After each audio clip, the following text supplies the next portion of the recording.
Good day, everyone.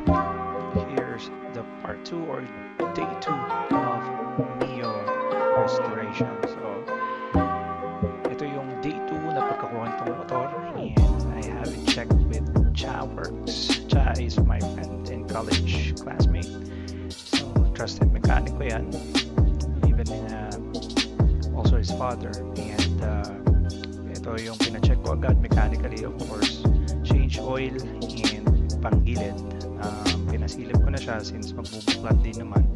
Good yung belt, but puro kalawang yung bearing. So, pinalinis ko siya, gasoline, and grease ulit. So far so good. And here's the original look. As you notice, on the left side, you will see green button. Actually, ako gumawa niyan. Temporarily, nung nawala yung busina before.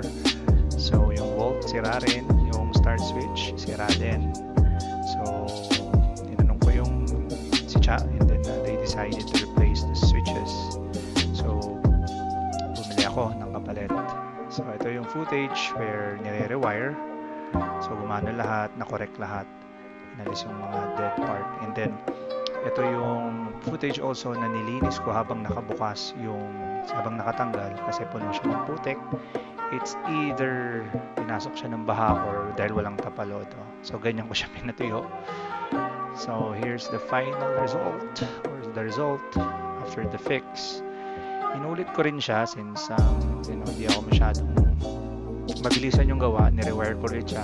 Inayos ko yung dinagdagan ko ng electrical tape and finex ko siya. And nagpalit din ako ng LED park light para tipid. Mas bright ng konti, hindi ko na na-videohan. But all in all, mechanical, electrical, all good. Alright, so that's it. We'll see you on next video.